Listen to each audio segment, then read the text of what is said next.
各位聽眾，大家好嚇！今晚係4月16號星期三啊！今晚有兩場歐聯，一場英超。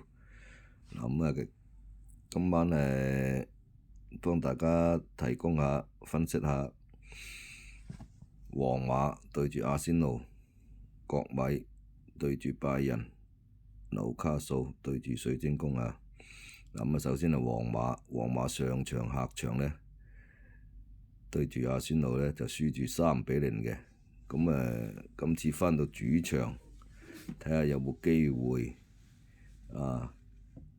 贏返阿仙奴3球或以上。畢竟係皇馬係有歐冠嘅 DNA 啊。而家嘅指數呢就皇馬-0.5嘅阿仙奴嘅。我相信皇馬今晚全力會攻擊阿仙奴嘅，阿仙奴防守反擊嘅。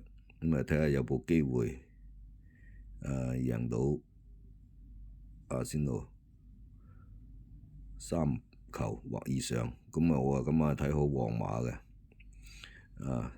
贏唔到3球都起碼贏1球、2球以上啊！另外一場國米對住拜仁啦。國米上場客場呢對住拜仁都贏2-1。返到主場國米都唔差嘅，不過但係而家嘅指數呢就係平手嘅，平抽啊！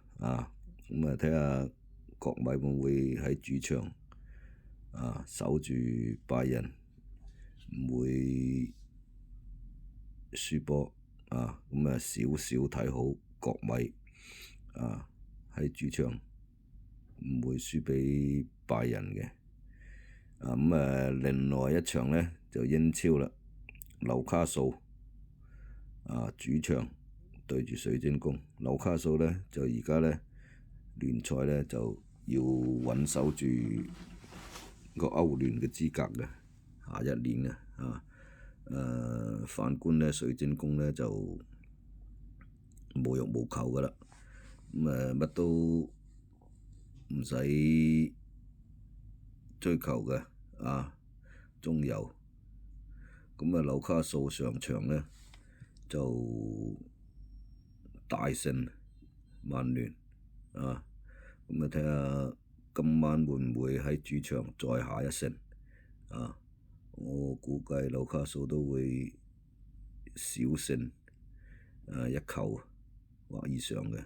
所以我今晚睇好主場嘅紐卡素能夠擊敗水晶宮嘅。不妨今晚3隊3串1過關少少，睇下得唔得。希望幫到大家今晚好運嚇。